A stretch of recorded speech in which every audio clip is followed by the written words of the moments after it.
our next SERD policy talk. We call it the spots, and as you know, these were started about 4 months ago, 5 months ago in SERD. SERC has been leading it. We have Bernard, of course, has been the brain behind the starting of these policy talks. And the idea here was, of course, to simply as a venue in which we can actually share the knowledge and we can discuss among yourself, among ADB staff, bring maybe some consultants in a very informal setup.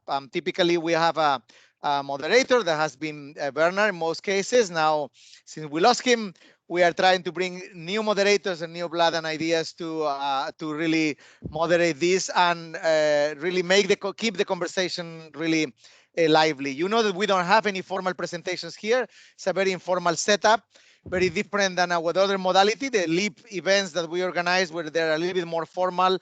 The idea here is simply to just discuss openly about the topic and just learn. You remember that we have organized 4 topics already, actually, on spots. One was on the Regional Comprehensive Economic Partnership in December, another one on transforming education also in January, and also on a small economy challenges in February. And last month we did it on building the dynamic SMEs in March. We're trying to do one every month. Let's hope that we can keep the flag up. Today, actually, we are very lucky to have Srini Basanancha. Of course, Srini, to moderate this session. He's a real expert on this topic. He's I think you all know him, but he's our climate change focal point. He has more than 25 years experience in dealing with these topics, among of them, of course, agriculture. Actually, he edited 8 books on the handbook, including one on handbook on precision agriculture. And also on climate smart development in Asia. And I understand he has more than 90 peer-reviewed publications related to the topic. So with this, thank you so much, Srini, for volunteer to moderate this topic. You know that you have 1 full hour. We try to keep this sharp to the hour, so I don't want to take any more time. You can proceed and introduce the topic and the speakers. Yeah. Thank you, Alfredo. Thank you for that nice introduction. I have not 90 peer-reviewed publications on agro processing. I just want to correct, but it is throughout my career, not now. I mean, not on agro processing itself. Actually, I think it's mostly internal, so everybody knows everyone, but we have a good panel to talk. We have Michiko from the SDCC. She has been with ADB for quite some time. And also she has excellent experience in UNDP, Mitsubishi Trust and Banking Corporation, and UBS Securities. So she has extensive background on value chains and technology solutions for smallholder agriculture, etc. Next, I wish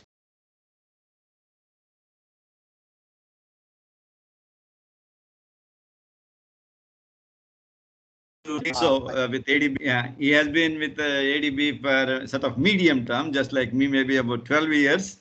So he also has extensive experience, and previously he worked at FAO and on these aspects of agriculture, natural resources. He has extensively worked, and prior to coming to CERD, he worked in EARD, East Asia Department. Then we also have a colleague, Karin. She is the freshest among all 4 of us. She joined about 2 years ago, but she also has substantial experience. She worked for IFC and prior to ADB. She has about 8 years of investment banking experience in London, New York, and also working for Deutsche Bank and also JP Morgan. So she is now helping with many agribusiness deals in private sector operations department. So we have a very good panel members. So I mean, as a moderator, I just want to just give 2 or 3.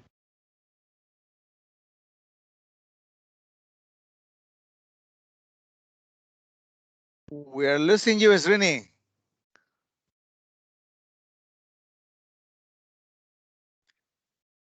Srini, for you to stay as permanent moderator, you have to buy better internet package. That's true. Otherwise, you are not qualified, Srini. Or Yeah, maybe we can sorry, turn off the video, or would that be better? No. I think Okay. maybe it is a problem from my side, maybe because it happens once in a while. It happens when it is not required to happen. So anyway, we will manage.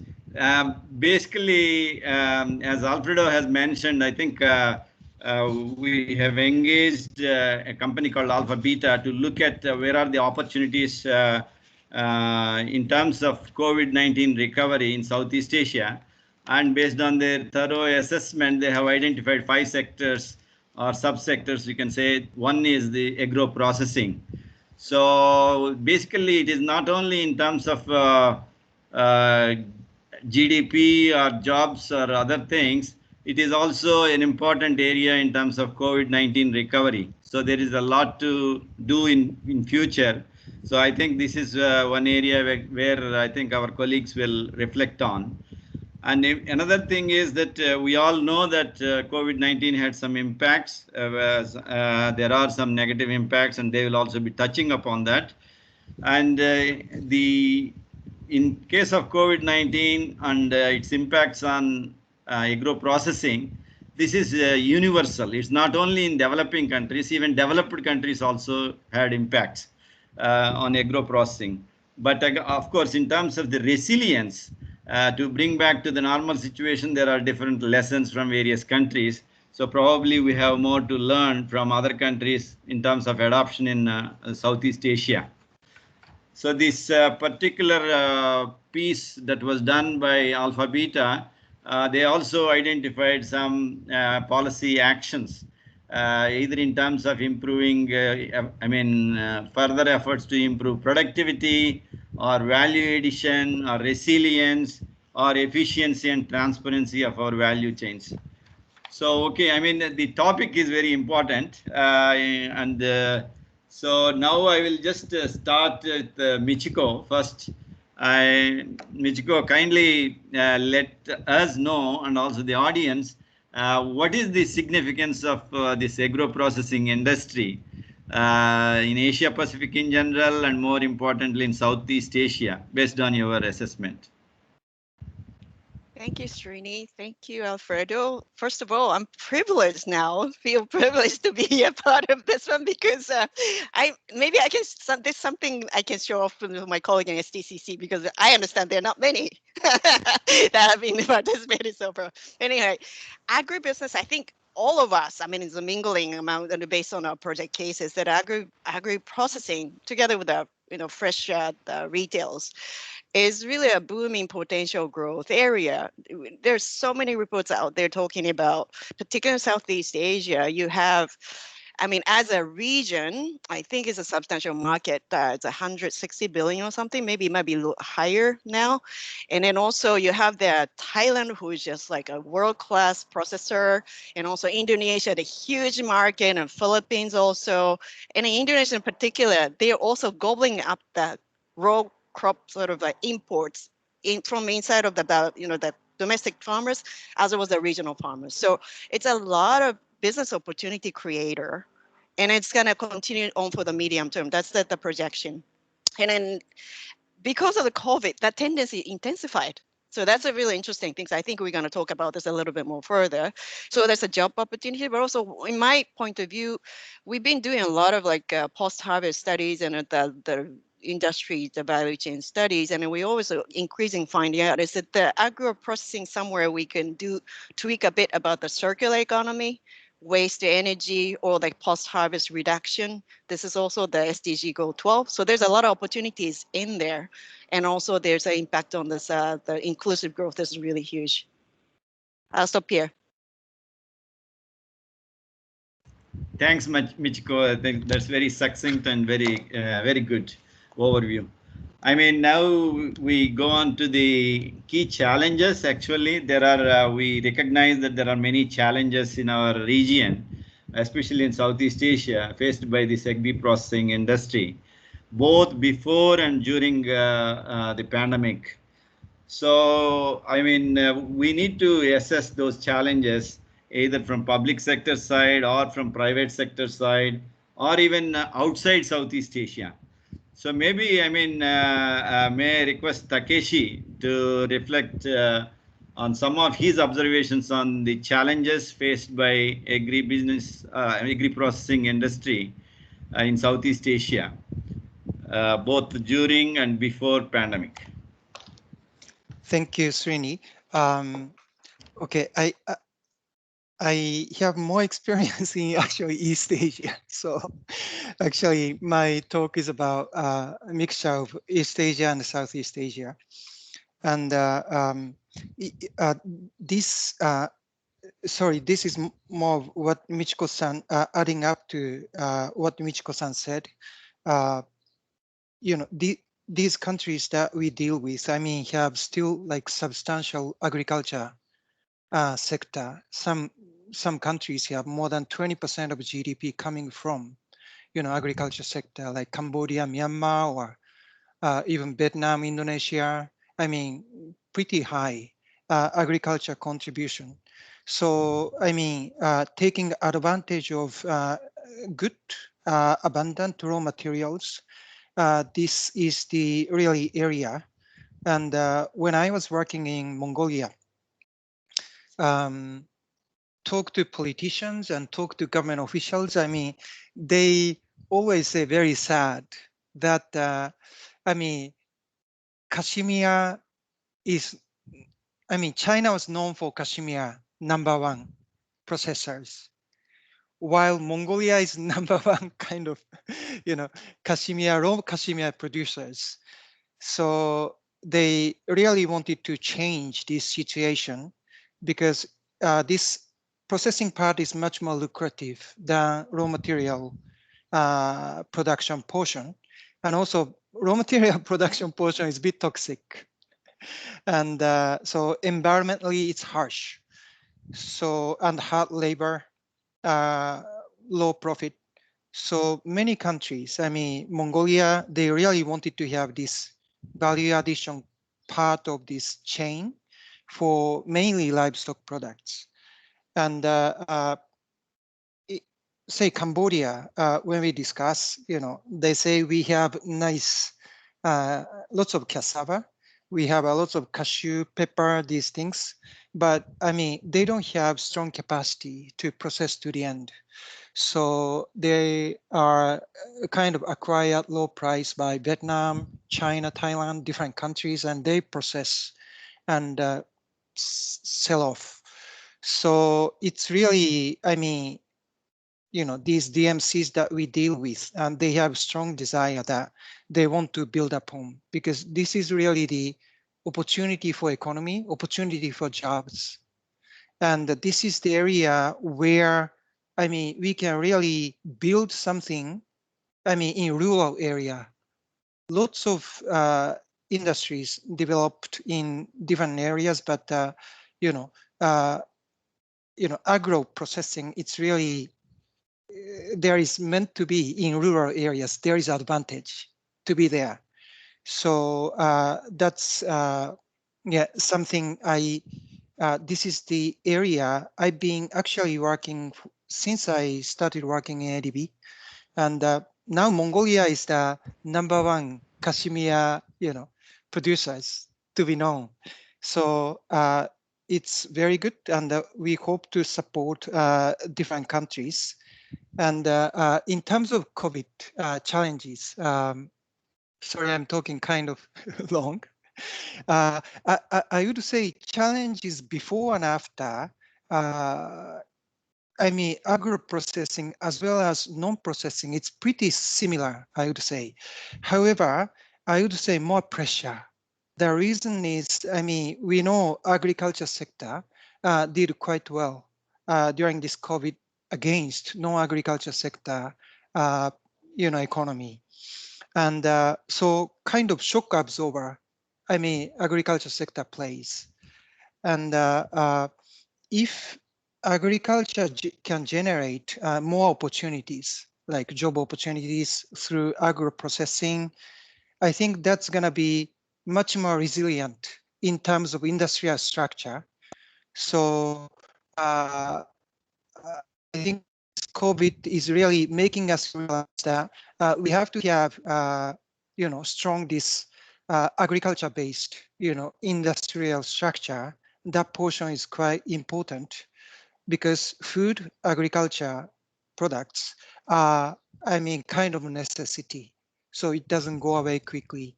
Highly processed products, yeah, maybe, but lots of food products, that's actually very resilient.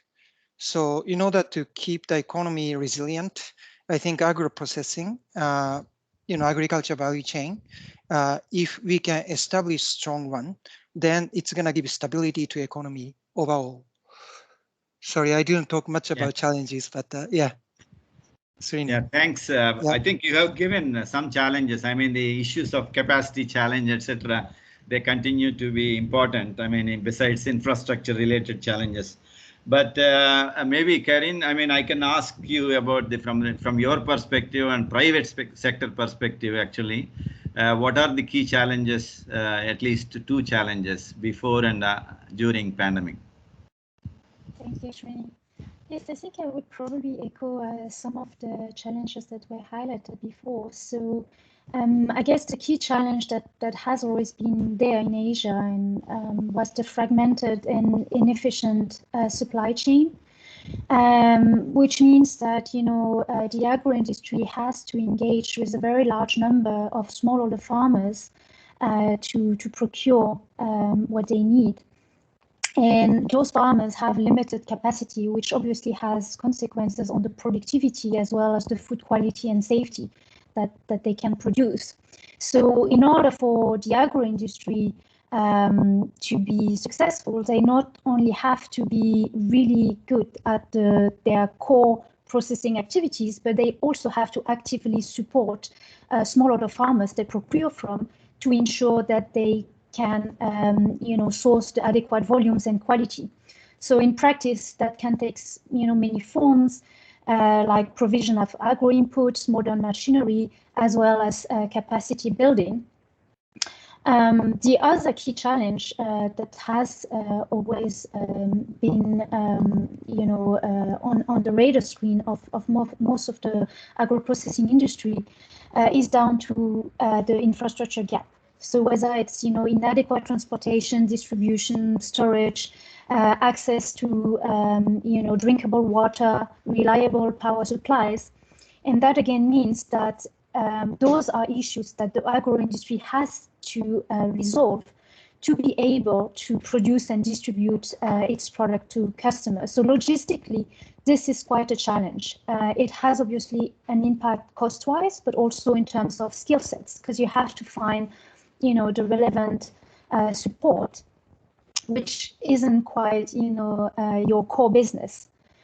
And that those challenges obviously have to be met while remaining competitive versus larger regional player multinationals, which can have let's say more competitive advantages in that respect. With COVID-19, I guess what has really come to the forefront is the liquidity issue, because as said, the agro-processing industry is trying to fill both the gap on the procurement side, so helping the farmers more than in other regions, but also trying to bridge the gap on the infrastructure side. So their needs in terms of financing has always been quite important. And with COVID, this has even heightened. Not only have additional costs come from, transportation disruption, PPE, equipment for workers, but mainly as well for working capital. So, advances that were given to farmers had to increase. Securing harvest has meant that those companies have to mobilize more capital to allocate to this purpose. So that has, heightened this liquidity challenge that the agribusinesses face.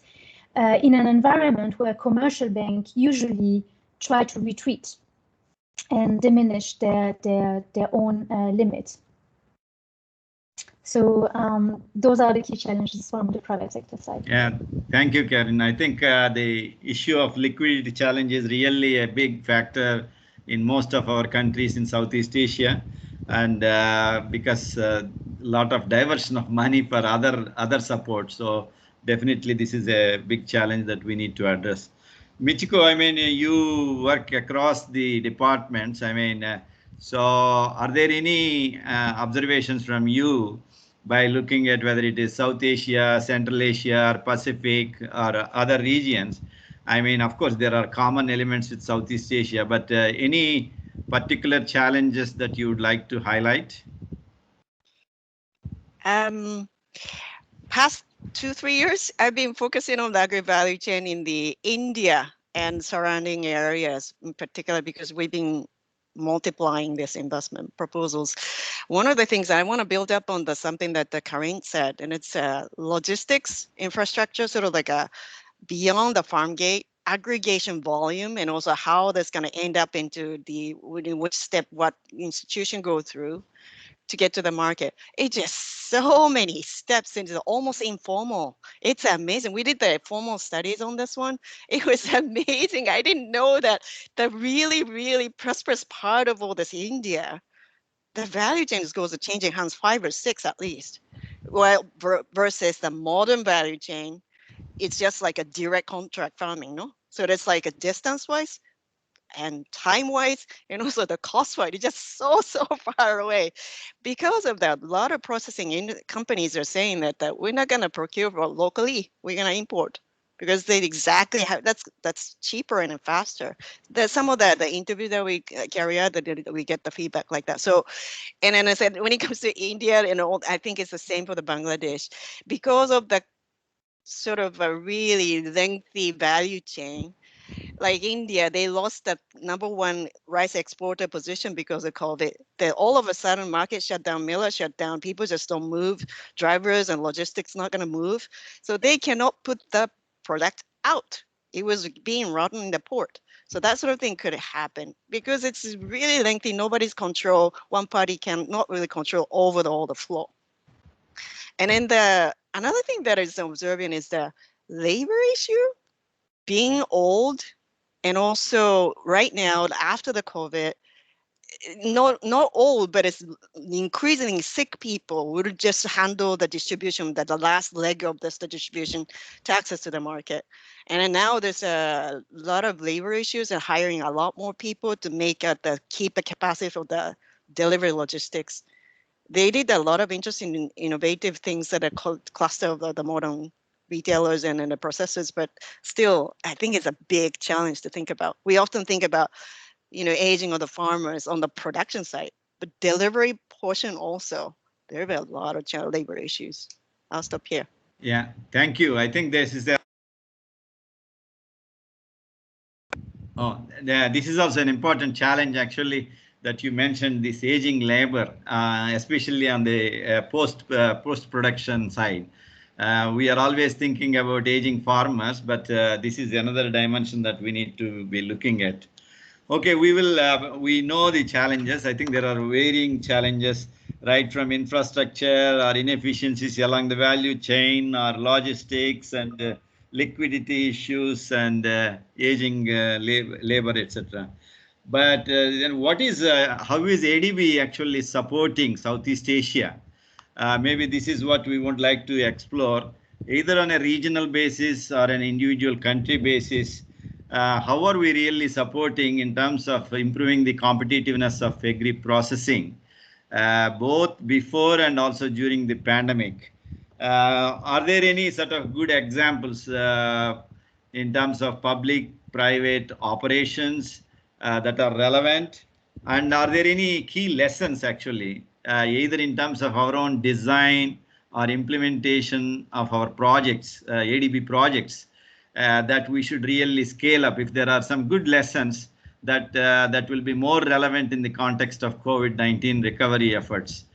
Maybe this time I would like to start with Karen. I mean, can you identify our reflections in terms of Southeast Asia, because you are working in Southeast Asia in agribusiness operations, etc. So, what are your thoughts on this? Thank you, Srini. Yeah, I mean, I think, prior to COVID, we have always looked, at the entire food and agri value chain, all sector, all together. So that hasn't really changed with COVID. I guess the key shift has been really down to the type of financing needs that we are trying to address. So pre-COVID, we were mainly focusing on CapEx loan. So essentially extension programs by existing company, while our COVID response is now really a liquidity support. So trying to provide more kind of short to medium term financing to the agro processing companies. So last year, for instance, we deployed about 150 million direct liquidity support to 5 agro processing industry. And in Indonesia, that took the form of, a loan to a dairy processing company working with over 3,000 farmers in West Java. And our support was really to ensure that the company can continue to operate at pre-COVID level, to enable it to continue paying premium payments to farmers. And we complemented our support with some technical assistance to train female farmers to increase their productivity and therefore their income.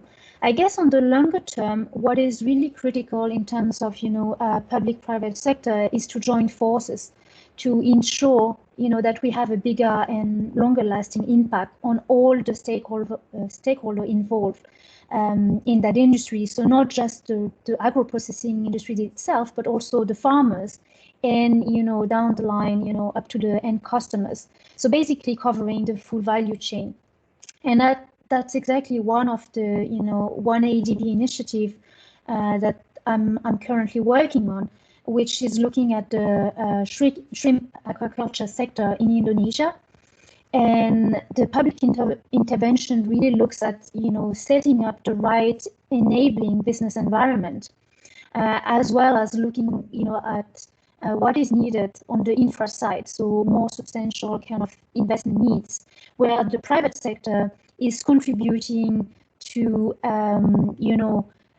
maybe raise some of the key bottlenecks that they have been facing in the past, but also explaining what would help them to improve food quality and safety standard, and therefore overall competitiveness on a global scale.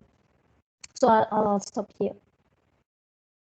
Thank you, Karen. I mean, Takeshi, you are also involved in the so-called 1ADB initiatives and closely working with private sector operations, and also, of course, you are in Southeast Asia department looking at public investment.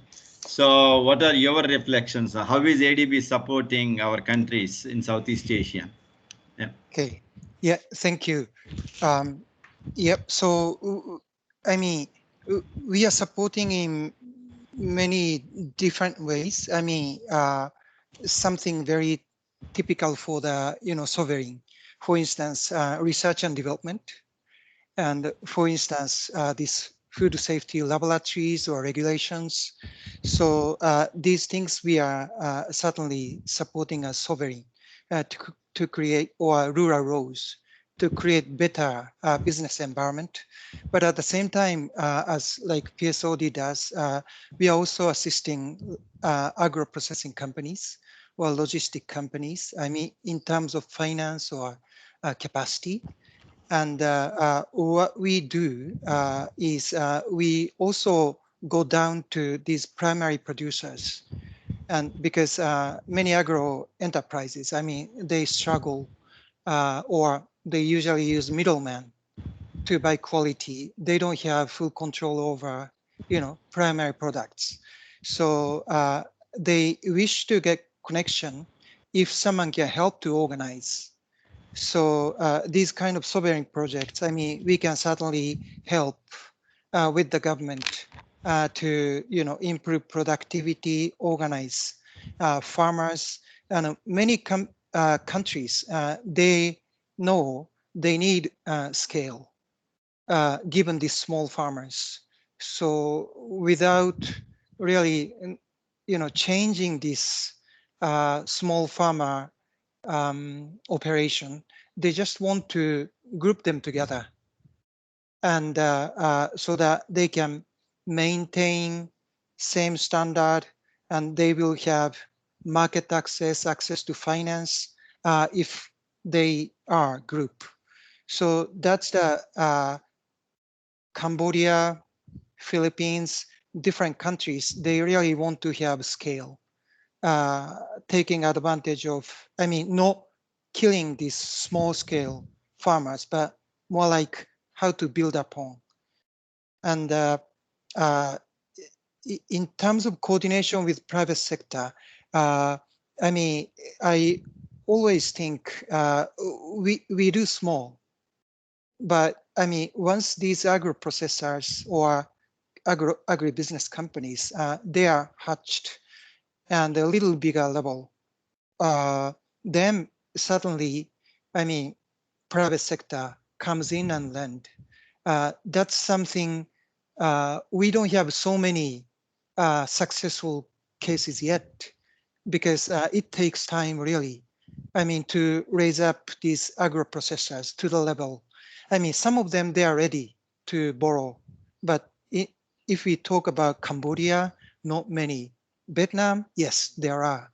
So it's really depending on the level of country, but I'm always aware of, coordination with the private sector. Happy to Yes. keep in touch. Yeah, thank Yeah, you. thank you.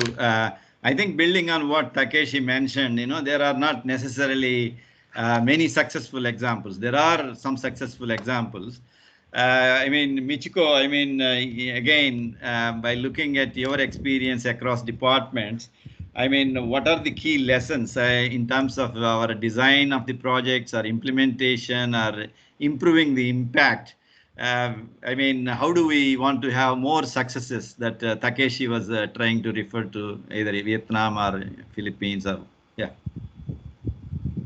I think everybody's following the same models, basically just to make a agribusiness for every participant, be it the farmers and the aggregation, be it the logistics people. They need a business volume. And if there's a vibrant market at, at the home base, no, you don't really have to think about all the exports and long, lengthy sort of the value chain pathways. So, and then what we're increasing finding in any of this market that we work with, there's a gap between what is demanded, what's going to sell in the market, and actually what the producers are offering. And there's a black box of this value chain things. And then the one example, so it's, Karin will laugh at me about this one, but this is the first time ever we started, the sovereign operation started thinking about, okay, we have to make business cases every step of the way, like be it the production support, be it the distribution, the marketing sort of access, sort of the infrastructure development in the way that as a market we can bite it and then make a business for the value chain players and the farmers. This is a huge leap starting from what we act as like a planned economy. Okay, so we're going to invest in production, so and so, and in this values and in this institution and in this sort of like an infrastructure. What we're going to, let's say, contribute to the growth. And it's not always the case, but the first time we ever really look at the market and then try to just make the business all the way backwards to the farmers. That's one example that we went through because of the last year, the COVID. What happened, we have seen in India was just so devastating because all of a sudden all the market is closed. Farmers got lots to sell, but nobody, even the traders doesn't come. Middleman doesn't come. Nobody's trading. So they were like no income whatsoever, no selling opportunity. So what we did was because we're nowadays making friends with lots of interesting private companies, bring in the buyers, work with them, and then bring in the logistic people and then the finance people and then make a direct link online. And then we did the small, that within the 4 months, we were able to save a sales opportunity of 540 people through the cooperative. It's just small, but that experience told us, oh my gosh, this is so different from what we used to do. It's like, the plan, all this should work. No, we have to think about the mindset of this making a business and make a profit. All the participants have to make it. And then if we can upscale that kind of the business modeling, I think that's going to be really good. Then ADB is you guys are in a very good position to do so. And then you're starting doing that, I know. So I'll stop here. Yeah, thank you, Michiko. Actually, I think many of us already know our independent evaluation department has come out with a study on evaluation of our ADB support for agri-business area in about 2015. And of course, some of the recommendations may still be relevant in terms of how to successfully design and implement these projects. Maybe this is something that we can revisit their report. Maybe now we move on to actually from the government side and the private sector side. If we really want to prioritize this reinvigoration of the agri-business in our agri-processing industry in the context of COVID-19, what should be the optimal roles of the public sector and the private sector?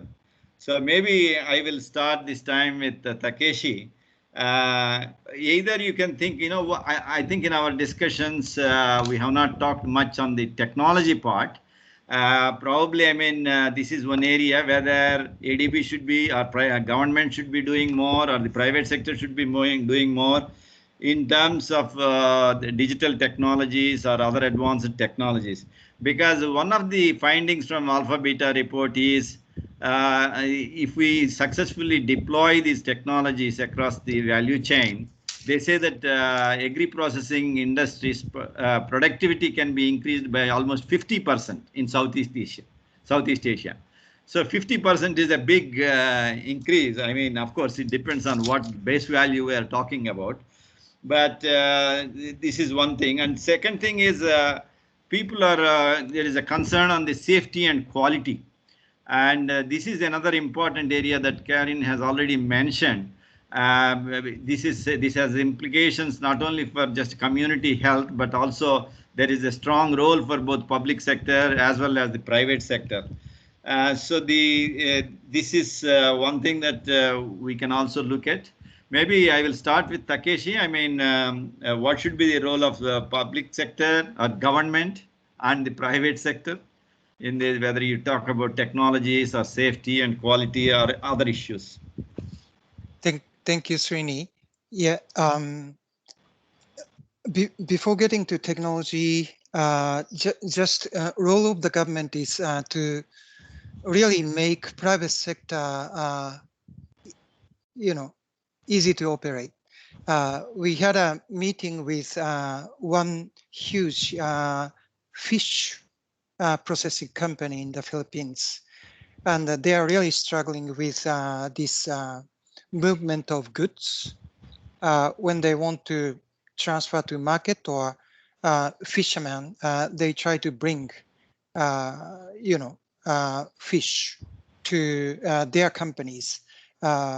There are so many kind of stops that they're supposed to let go, but each barangay or they have full control. So they are really struggling with that. So simply not to interfere for essential goods move.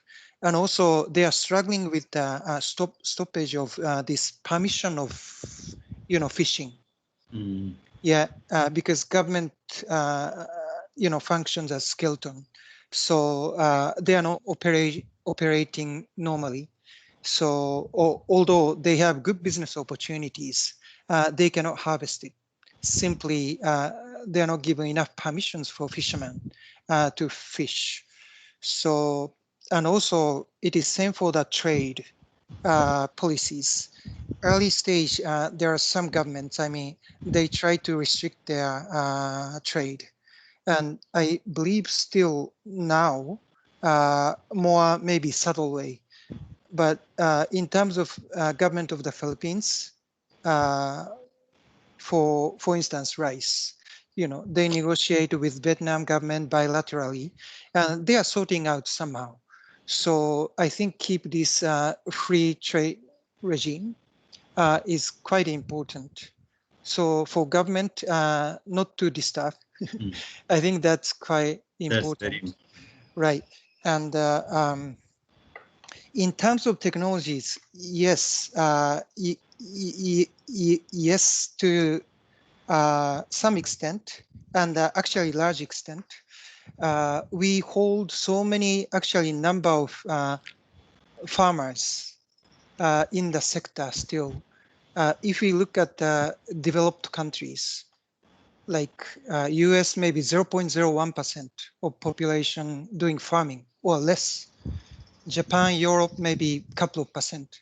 So, eventually these countries also moving towards more mechanization, because income is not enough for them to be just farmers. So we certainly move for, modernization, but that means more labor saving. Yeah. So Thank you. some balancing. Thank you. Yes. Thank you. That's good. Karen, I mean, can you touch upon private sector perspectives, either in terms of technology or safety, quality, which you already referred to? What should be the role? Yeah, I think, I would say naturally private sector is kind of already incentivized to always push for modernization, innovation, etc., to remain competitive, essentially. So my observation on digitalization is, if anything, this is the one direct benefit that COVID has brought. So forcing a lot of companies to become a lot more agile and work with modern technology, digital technology. So we've seen, company of ours, moving from traditional marketing channels to fully online channels like TikTok, YouTube, and having huge successes thanks to that. So I think, that shift and, has really been accelerated by the COVID pandemic. But it's true that, this has been a huge catalyst on the processing and distribution side, but not so much on the procurement side. And there is still a lot of improvement or room for improvement on that side. But that means as well that we have to better support smallholder farmers to have access to the technology and to be able to use it to their benefit. On safety and quality, I would say, pretty much the same. Private sector, especially, when they're competing with larger, multinationals or regional companies, or when they are export-oriented, they do have to abide to very strict standards. And probably that's also one of the very, in a way, great benefits of being export-oriented is, you're being subject to tighter regulation for your goods to be exported than what you would at home. And so that's also pushing pushing the standards locally as well. Because once you have, the equipment and the factories able to manufacture to a certain level, even if you then, divert part of your production to the local domestic market, you will still keep those very high standards. Yeah. So my point, I guess, to even push further is we should try to remove or alleviate some of the peripheral issues to processing companies so that they can focus just on those aspects, so the safety and quality issues, and not so much on, trying to build up farmers' capacity or compensating, the infrastructure gap. Yeah, thank you. Thank you.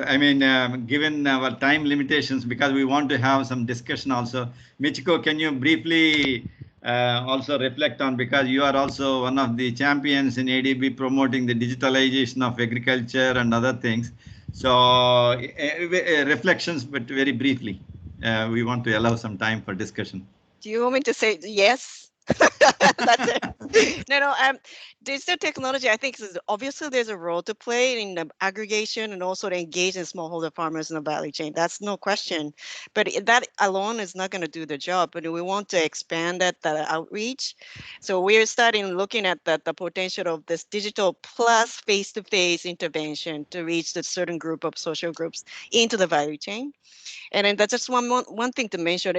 COVID is not just about, I think Karen mentioned a little bit, it's not about the devastating impacts. In fact, some people segment of the agribusiness gain a lot. Their online, the supermarket that we work with, they tripled the revenue last year. And then they're struggling with the logistics issue, of course, and labor issue, but their revenues expanded. And then the farmers own their online actually were asked to sell more and more. So the company likes that kind of a loose linkages on the online relationship, because they can rely on immediately reach out to those expansion of this and buying this, that. So we want to create that kind of use of the digital technology in a more sort of like inclusive way. We have to do a lot more on this area. You're right. I think the digital divide is one of the key concerns, actually. I mean, we know the benefits, but how many people are getting exposed to it, and how many people are really benefiting from these technologies? That is a point of concern for all of us.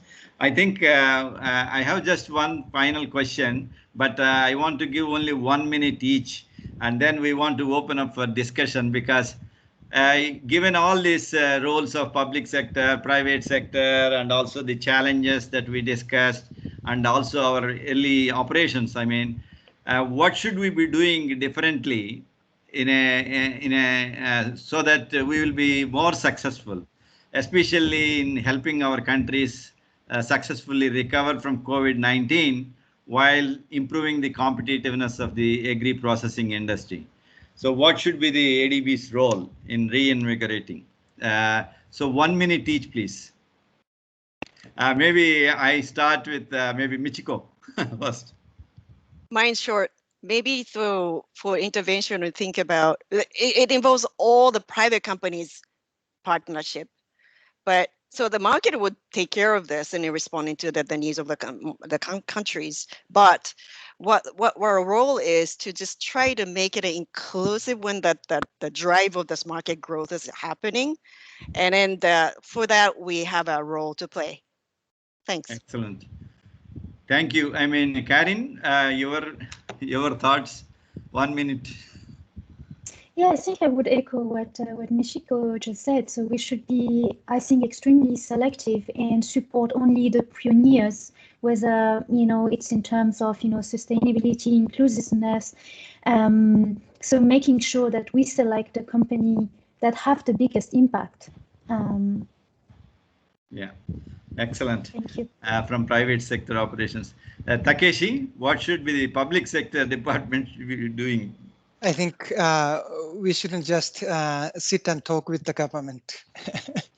We should listen to private sector and how to make their business easier. I think that's really the perspective we have to hold. Yeah, thank you. Yeah, thank you for cooperating and being brief. I mean, on ADB's role, actually should not be the brief role, but it should be. But we have many colleagues. You may be seeing the chat box. I would like to request any of you to raise hands or directly ask. Maybe because Jap provided some comments, maybe I will request Jap, if you are still there, can you kindly provide your insights on the discussion? Jap, please. Thank you very much. All has been said by our expert.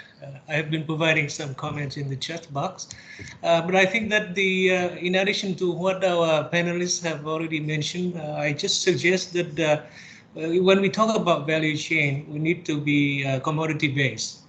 That is very specific because each of the commodity has different characteristics. We cannot say it in general, but I think overall we are facing in this sector with the very limited total factor productivity, which is a combination and value addition of the land, labor, capital, and innovation, which I think we have been talking a lot about, but there has not been much of the improvement so far.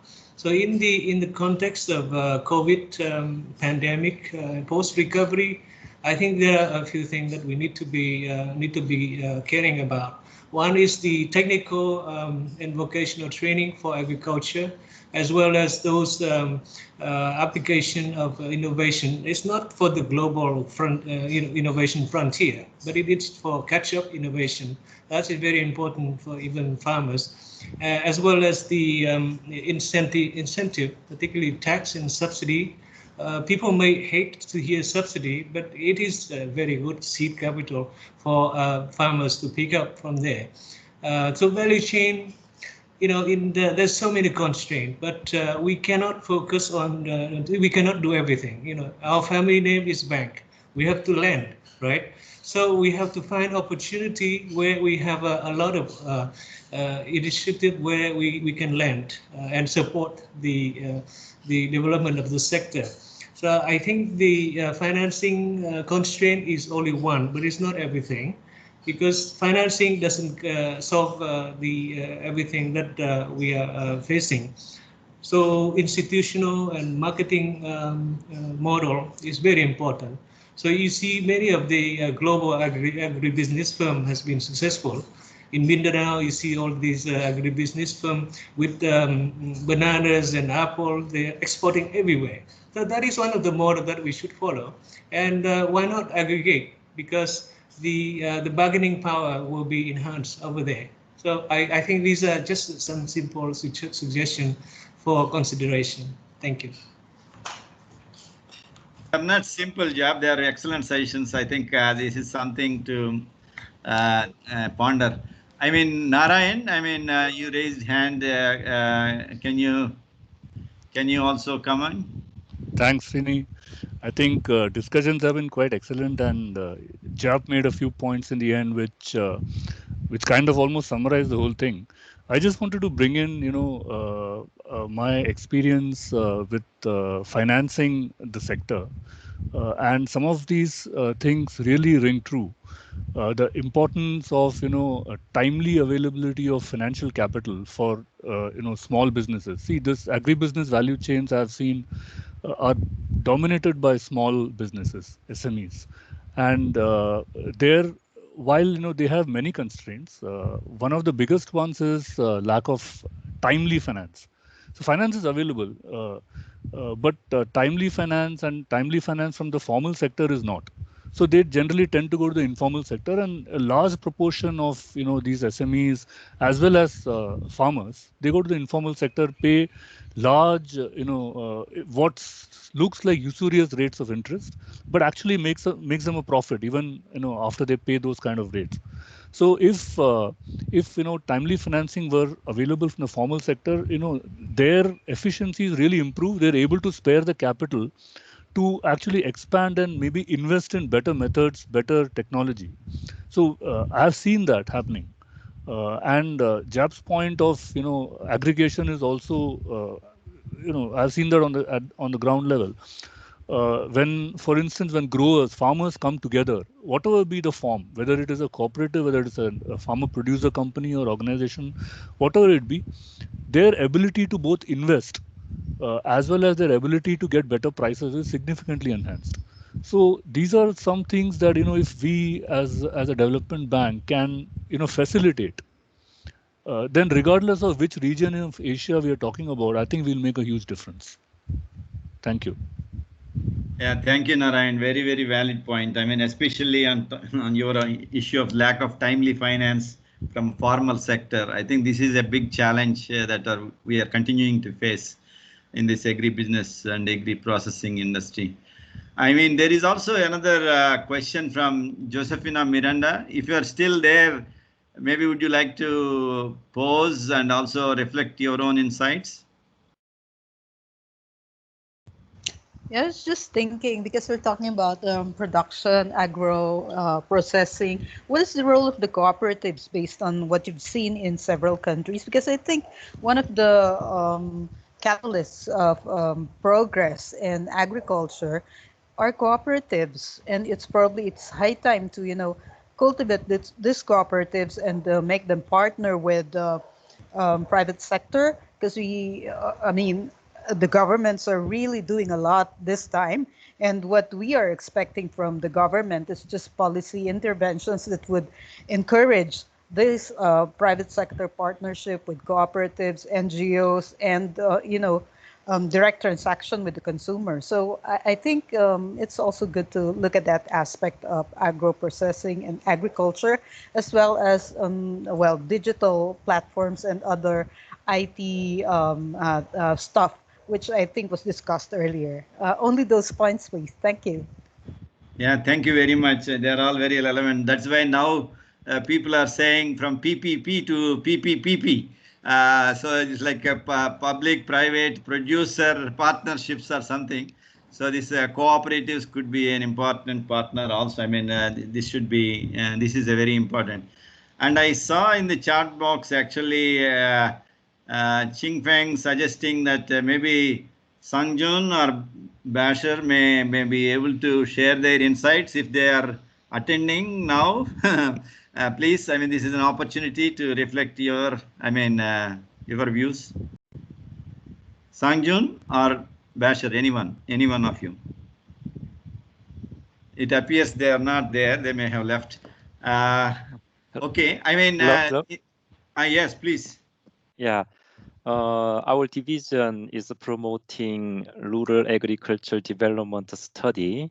It's aimed to promote rural and agriculture development in Indonesia and Philippines and Myanmar based on the experience of Republic of Korea. It can also include the agro processing industry. So I think this TA also be helpful in the invigorating agro processing industry in Southeast Asia. Thank you. Yeah, Thank you very much for that additional TA to support Southeast Asia. That's really good. I mean, I think we have heard a lot, but we only have 3 minutes, and I just want to give again 1 minute to each to reflect on what you heard from the various, our colleagues actually. So maybe this time I will start with Takeshi. What are your reflections based on what you heard from Jap, Narayan, and also Josephina, as well as Sangjun and others? Seriously, sorry. I hope to give others time to speak. I think all what they said is very valid, and that's the way actually we are operating. Good. Yeah. We are on the same page. So okay. Yeah. Erin, any final thoughts from you? Well, I think, from the private sector side, we really value, the work and all the insight that has been, gathered by the sovereign colleague, but also by SDCC. And it's true that sometimes, we are kind of, embedded in our own deals, and we don't have the luxury or the time to look at, all these broader initiatives that are taking place. But we would very much want, to be part of those, because there are a lot of very interesting ideas that we can also pass on to our clients, as well as useful feedback from our clients, which we could pass on to the sovereign colleagues for their relevant discussion with, governments, etc. Excellent. Michiko, final thoughts, please. I think this is the issue of the cooperative is very, very important. That's going to take longer hours discussion, but it is very important. But I think as far as we see, we haven't really seen that the cooperatives that is like commercially minded, sort of like a collectively supply, ready to serve for the market. No, so that's a lot of capacity building kind of support is that a lot of our project is doing. And then the participation of the members, not all of them jump onto the business opportunity. No, there's a lot of risks in the thinking about us, and that's one of the capacity building activities that ADB has been financing, and also that Jap's point of the crop-based sort of like value chain. It's very important. When we did this exercise to spending 2 years in India, when you look at the investment for the infrastructure facility, post-harvest facility, demand is completely different depending on the treatment-wise, the best practice-wise, and also seasonality kicks in. And it's like, to think about the make a business out of this investment, it's crazy. But anyway, this is the sort of like we have to do a little bit more thorough thinking about this better way of doing this value for money. Thank you for having us. Thank you. Yeah, thank you, Michiko. I think you summarized it all. I'm happy to note that Ramesh also could join this third policy talk. Ramesh, I mean, if you'd like to offer any final thoughts on how do we want to reinvigorate the agri-processing industry from ADB perspective, any final thoughts from your side will be most appreciated. Thanks so much, Srini. I thank the participants, Michiko, Karin, and Takeshi. Fantastic discussions. In fact, I was just typing a few points and you called. On your specific questions, what comes to my mind immediately, Srini, there is a lot of upstream work that we need to do. Clearly, in addition to the investments that we can bring in, including through non-sovereign means. But I wanted to reflect, I think both Michiko and Karin talked about logistics. I think, as a business line, we are not investing adequately in logistics. I think there are difficulties, there are issues that we need to look at. This is something we've been in SCRD, been discussing and talking. So certainly in the GMS context, we need to be looking at this, including partnering closely with PSOD as well as OPPP. But I really, within 1 hour, how all three of you and Srini with your moderation, they've packed really nicely. Very rich discussions. Thank you all so much. Thank you, Ramesh, for support. Thank you so much. I think because we have run out of time, I do not wish to again sort of summarize all the rich discussions. I think we learned a lot, but basic message is that we have a big role to play and there is more work to be done. And we have, I mean, as ADB colleagues, probably we need to increase the focus on this agri-processing because of multiple advantages to the society at large, including the private sector. So I think there are important lessons. It would be good to actually bring up a summary on this discussion also, if possible. Maybe I will leave it to SERC colleagues how they want to reflect on making a summary out of this. So maybe we can close this discussion for today. And thank you very much, Takeshi, Michiko, and Karin for your excellent contributions, and all the participants, and especially the people who raised some additional points like Jap and others. Thank you so much. Thank you. Thank you so much, Sol. Thank you. Thank you. Thank you. Bye. Thank you. Bye. Bye, everyone. Everyone.